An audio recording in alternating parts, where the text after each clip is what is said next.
दीपक sir थे और इनका एक कोई परिचित था ससुराल का। दोनों आदमी इंटरव्यू देने गया। दीपक सर अंदर गए। सबसे पहले इंटरव्यूअर ने पूछा भारत के प्रधानमंत्री कौन है? इन्होंने जवाब दिया मिस्टर नरेंद्र मोदी। ओके, आजादी की लड़ाई कब शुरू हुई? 1857 में शुरू हुई और 1947 में आजादी मिली।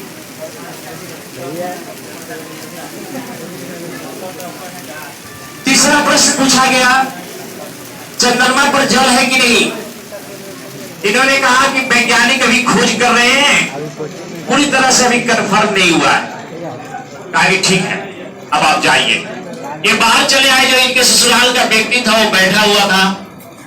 उसके मन में जिज्ञासा हुई कि मैं इनसे पूछूं कि क्या क्या प्रश्न पूछा गया है। पूछा कि आप बताइए हमको क्या क्या पूछा गया है। तो कहा इन्होंने कि देखो क्या क्या पूछा गया है ये तो मालूम नहीं है। पहला का उत्तर मैंने दिया है मिस्टर नरेंद्र मोदी। दूसरा का उत्तर दिया है मैंने कि 1857 में शुरू हुआ लेकिन 1947 में जाकर आजादी मिली।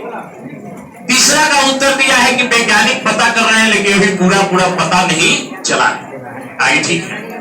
जब वो गया अंदर बैठ गया, अब इसके मन में खुशी थी, काबिल साहब कि सारा उत्तर तो हमको पता चल गया, अब तो हम बाजी मार लेंगे। इंटरव्यूअर ने पूछा आपका नाम क्या है? इसने कहा मिस्टर नरेंद्र मोदी। सब पीछे गिर गए। इंटरव्यूअर सब पीछे गिर गए।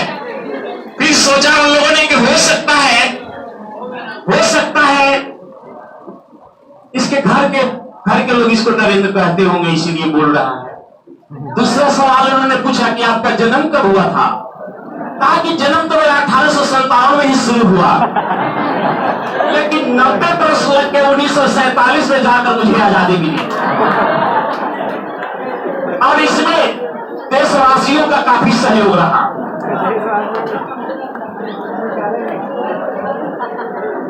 इंटरव्यूअर लोगों ने पूछा आप पागल हैं? उन्होंने कहा कि अभी वैज्ञानिक पता कर रहे हैं, कोई बात सही नहीं हुई।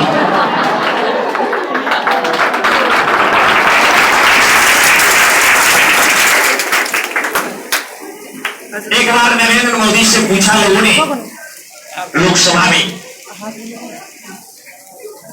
नरेंद्र मोदी से पूछा लोगों ने कि मोदी जी पाकिस्तान से लड़ते लड़ते बहुत दिन बीत गए, कुछ ले देकर समाधान कर लिया जाए, कुछ माल पत्र दे दिया जाए और मामला क्या हो जाएगा, सध जाएगा।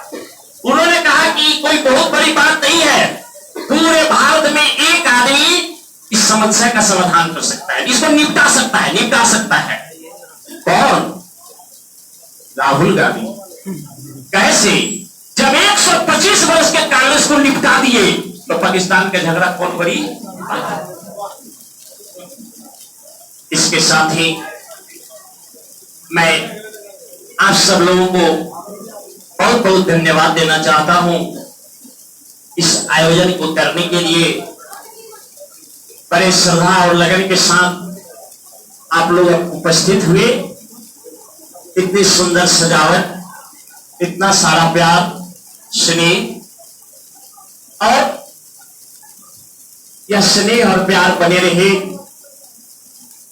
आदर बनी रहे। आदर का मतलब केवल प्रणाम नहीं होता है बल्कि अनुसरण होता है। आप अनुसरण करते रहे, आगे बढ़ते रहे, आप उज्जवल भारत के उज्जवलमान सपूत हो, आगे बढ़ो। असंख्य कीर्ति रश्मियां विकीर्ण दिव्यता हसी, स्वतंत्र मातृभूमि के रुकोन सूर्य साहसी। प्रशस्त पुण्य पंथ है दृढ़ प्रतिज्ञ सो चलो, प्रशस्त पुण्य पंथ है बढ़े चलो। इन्हीं शब्दों के साथ नहीं, मैं चाहूंगा कि आप में से कुछ लोग बोलना अगर चाहें। क्या सर? नहीं, अगर आप छात्राओं में से कुछ बोलना चाहें तो यहाँ आओ, कार्यक्रम को किया जाएगा।